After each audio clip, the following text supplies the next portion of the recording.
First, take your basic block measurements for your blouse. Here is my chest line to my underbust. So here is my shoulder. So here is my nip to nip.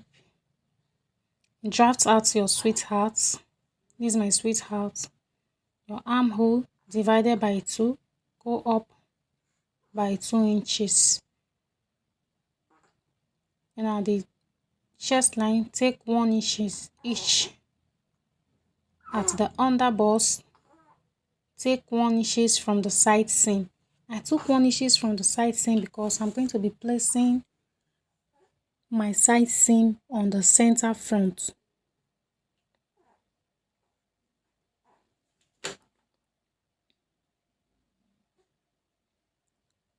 Remember, chest line to underbust. First, when you are cutting the bridle,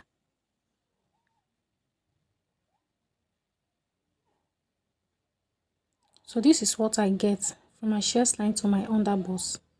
So cut this, cut padded on it, then put your cup or you use breast tube. So this is under the bust to on top of your hip.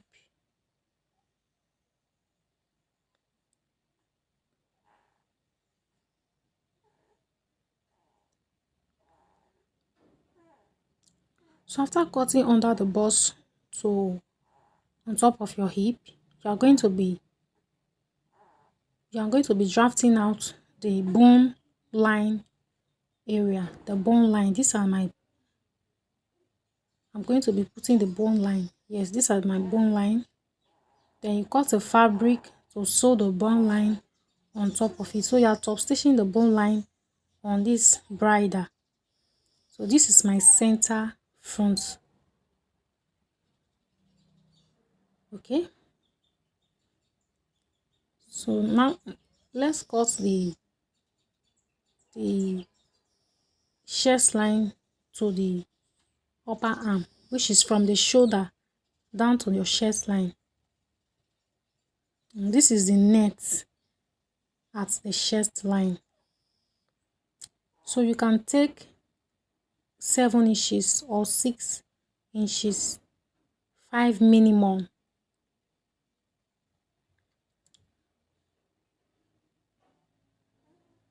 This one is the V-net. Can use V-net, can use fabric, so it just depends on the style. So this one is the sleeve, trump sleeve or bell shape.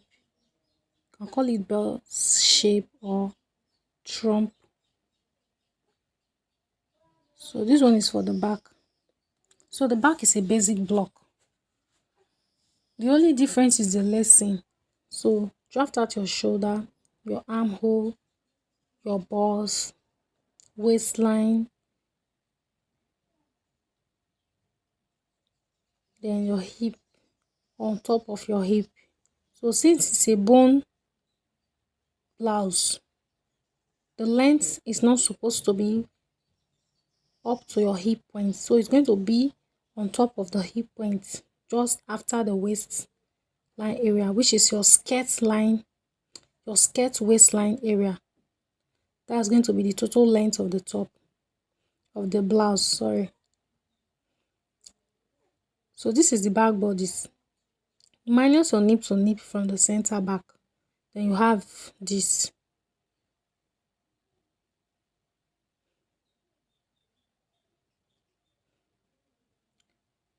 So this is the design rope at the center front. So if you are using a beaded fabric for this, if it is already beaded, you will need to use the lining to sew the blouse for the front bodice. Then you place that beaded fabric on top of the already sewn blouse.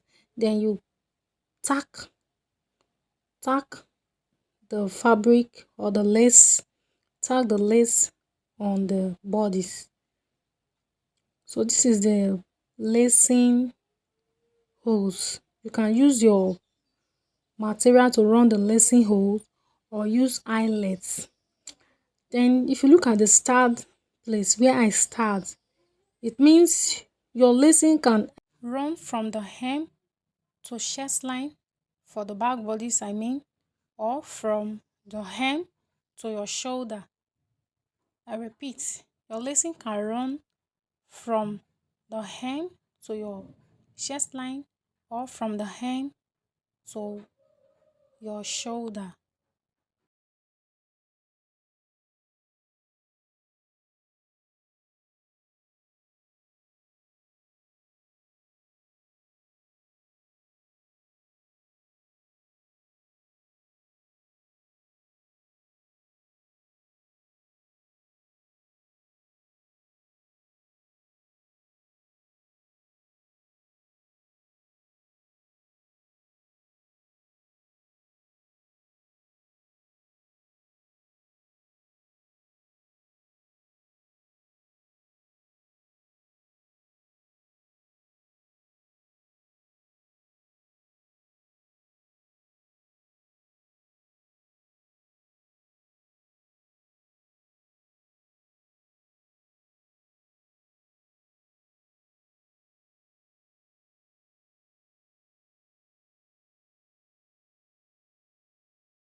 So here we have the design rope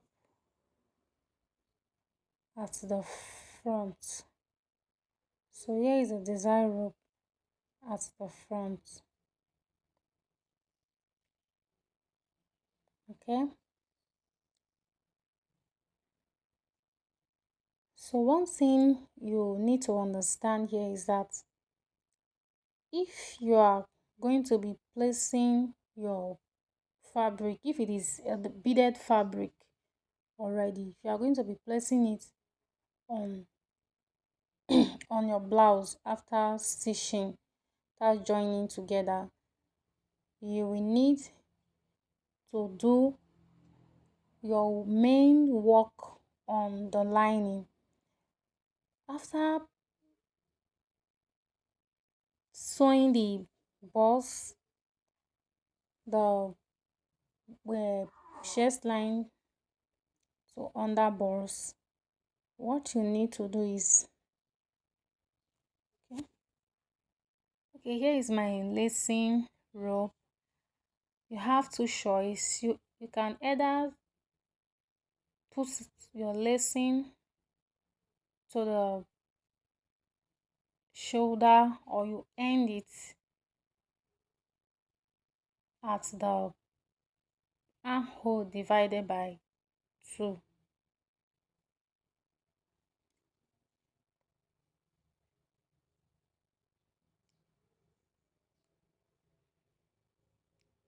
can end your lacing at the armhole divided by 2, which is at the chest line for back bodies. And we have the sleeve. So this is what we have.